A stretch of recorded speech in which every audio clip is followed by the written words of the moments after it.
Hi friends, welcome to Padmavathi channel. C vitamin పుష్కలంగా ఉండే చింత చిగురుతో మనం సాధారణంగా చింత చిగురు పప్పు, చట్నీ, చింత చిగురు మటన్ ఇలాంటివి వండుకుంటూ ఉంటాం కదా. పుల్లగా ఉండే ఈ చింత చిగురుతో చాలా సింపుల్గా చికెన్ కర్రీని ఏ విధంగా ప్రిపేర్ చేయొచ్చో చూపిస్తానండి మీకు. దీనికోసం నేను ఒక 1/2 kg చికెన్ తీసుకొని నీట్గా క్లీన్ చేసుకున్న తర్వాత ఒక 2-3 టైమ్స్ వాష్ చేసి పక్కన ఉంచాను.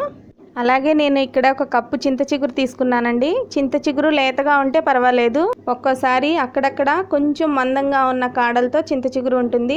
అప్పుడు కాడల నుంచి లేత చింత చిగురుని ఈ విధంగా సపరేట్ చేసుకోవాలి. ఇక కర్రీలోకి గ్రేవీ కోసమని ఒక పెద్ద సైజు ఉల్లిపాయని తీసుకొని ఈ విధంగా పొడవు చీలికలుగా కట్ చేసుకున్నాను. అలాగే ఒక 7-8 పచ్చిమిర్చి తీసుకున్నానండి. ఈ కర్రీకి పచ్చిమిర్చి ఎక్కువ వేస్తేనే బాగుంటుంది.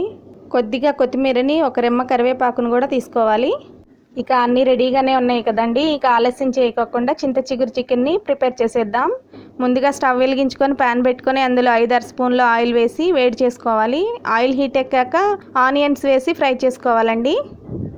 ఉల్లిపాయలు వేగుతున్నప్పుడే కొద్దిగా ఒక రెమ్మ కరివేపాకును కూడా వేసి ఫ్రై చేయాలి.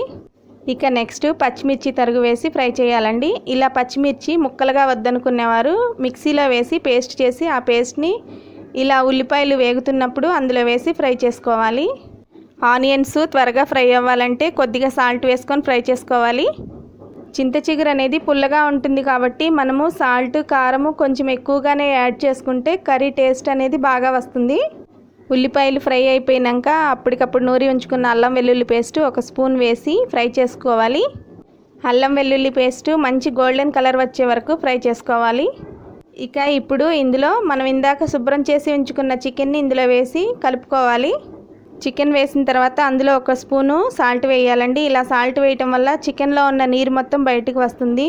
స్టవ్ని లో ఫ్లేమ్లో పెట్టుకొని చికెన్లో ఉన్న వాటర్ అంతా ఆవిరైపోయి ఆయిల్ బయటకు వచ్చే విధంగా వేయించుకోవాలి. ఇలా వేయించుకోవడానికి కొంచెం సమయం పడుతుంది కదా. ఈలోపు కర్రీలోకి మసాలాని ప్రిపేర్ చేసుకోవడం కోసం కొద్దిగా ఎండు కొబ్బరి ముక్కలు, 1 పావు టీ స్పూన్ ధనియాలు, ఒక చిన్న వెల్లుల్లి రెబ్బ, కొద్దిగా చెక్క, 4-5 లవంగాలు, వీటన్నిటిని మొత్తం కలిపి ఇలా మిక్సీ జార్లో వేసుకొని మెత్తగా పౌడర్ చేసుకోవాలి.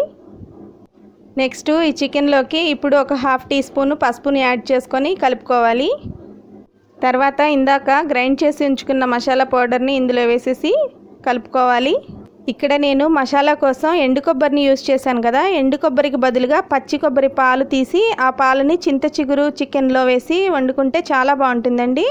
ఇప్పుడు మసాలా అంతా వేగిపోయిన తర్వాత 1 స్పూను కారం వేసుకొని కలుపుకోవాలి. నేనైతే ఇక్కడ 1 టీ స్పూన్ కారాన్ని యాడ్ చేశాను కదా. కొద్దిగా పచ్చిమిర్చి ఎక్కువ వేసాను కాబట్టి ఇక్కడ కారం తగ్గించుకున్నాను. మీరు మీ టేస్ట్కి తగ్గట్లుగా కారము, సాల్ట్ కరెక్ట్గా యాడ్ చేసుకోండి. ఇప్పుడు చికెన్ని మెత్తగా ఉడికించుకోవడం కోసం 1.5 గ్లాస్ వాటర్ పోసుకున్నానండి. మామూలుగా అయితే కొంచెం చికెన్ ఉంటే అందులో ఉన్న వాటరే దానికి సరిపోతుంది. బట్ నేను ఇక్కడ 1/2 kg చికెన్ తీసుకున్నాను కాబట్టి కొద్దిగా వాటర్ యాడ్ చేసుకున్నాను. సాల్ట్, కారము కరెక్ట్గా ఉన్నాయో లేదో ఒకసారి చెక్ చేసుకొని స్టవ్ని లో ఫ్లేమ్లో పెట్టుకొని కర్రీ మీద ఒక మూత వేసి 15 మినిట్స్ కుక్ చేసుకోవాలండి. ఇప్పుడు చికెన్ కుక్ అయ్యేలోపు చింత చిగురుని కొద్దిగా తీసుకొని అరచేతిలో ఇలా పెట్టుకొని స్మూత్గా రబ్ చేయాలి. లేతగా ఉన్న చింత చిగురు అయితే కట్ చేసుకుంటే సరిపోతుంది. చూడండి, మొత్తం ఇదే విధంగా ఇలా చేసుకోవాలి. చింత చిగురు మొత్తాన్ని ఈ విధంగా రెడీ చేసుకున్న తర్వాత కర్రీ మీద మూత తీసి చూద్దాము ఎంతవరకు కుక్ అయిందో. ఫ్రెండ్స్, చికెన్ చాలా త్వరగా కుక్ అయ్యిద్ది కాబట్టి ఎక్కువ సమయం కూడా పట్టదు. చికెన్ మొత్తం కుక్ అయిందండి. ఇప్పుడు చింత చిగురునంతటిని ఈ చికెన్లో వేస్తున్నాను. ఇలా మొత్తం వేసేసిన తర్వాత ఒకసారి కలపెట్టుకోవాలి. ఫ్రెండ్స్, కూర మొత్తం ఉడికిపోయిన తర్వాతే లాస్ట్లో ఈ చింత చిగురు వేసుకోవాలండి. స్టార్టింగ్లో వేసామంటే ఎక్కువగా కుక్ అయిపోయి అంత టేస్ట్ బాగోదు. సో ఫ్రెండ్స్, చింత చిగురుని మనం లాస్ట్లో యాడ్ చేసి ఒక 2-3 మినిట్స్ కుక్ చేసుకుంటే సరిపోతుంది. చూడండి, ఈ విధంగా ఆయిల్ మొత్తం బయటికి వచ్చే వరకు కుక్ చేసుకోవాలి. చింత చిగురులో ఉండే పులుపు అంతా చికెన్ ముక్కలకు పట్టి కూర ఎంతో రుచిగా ఉంటుంది. ఇలా ఒకసారి ట్రై చేయండి మీరు కూడా. ఫ్రెండ్స్, చింత చిగురు చికెన్ కర్రీని ఇంకొక ప్రాసెస్లో కూడా చేసుకోవచ్చండి. అది ఎలాగో నేను మరొక వీడియోలో మీకు చూపిస్తాను. ఇక ఫైనల్గా మన చింత చిగురు కోడి కూర రెడీ అయిపోయినట్లే. ఫ్రెండ్స్, కర్రీ రెడీ అయిపోయింది కదా. ఇంకా స్టవ్ ఆఫ్ చేసేసుకొని డిష్ అవుట్ చేసేసుకుందాం కర్రీని. చివరిగా కొత్తిమీరతో గార్నిష్ చేసుకున్నామంటే పుల్లని చింత చిగురు చికెన్ కర్రీ రెడీ అయిపోయినట్లే. చూస్తుంటేనే నోట్లో నీళ్లు ఊరిపోతున్నాయి కదా. ఇంకెందుకు ఆలస్యం, ఒకసారి ట్రై చేయండి. ట్రై చేసి మీ ఫీడ్బ్యాక్ నాకు తెలియచేయండి. అలాగే మీరు ఎలా వండుతారో కూడా నాకు తెలియచేయండి కామెంట్ సెక్షన్లో. ఓకే ఫ్రెండ్స్, ఈ వీడియో కనుక నచ్చినట్లయితే లైక్ చేయండి, షేర్ చేయండి. అలాగే ఫస్ట్ టైం ఈ ఛానల్ని చూస్తున్న వారైతే సబ్స్క్రైబ్ చేసుకోవడం మాత్రం మర్చిపోమాకండి. మరిన్ని మంచి మంచి వీడియోలతో మీ ముందుకు వస్తాను. Okay, thank you.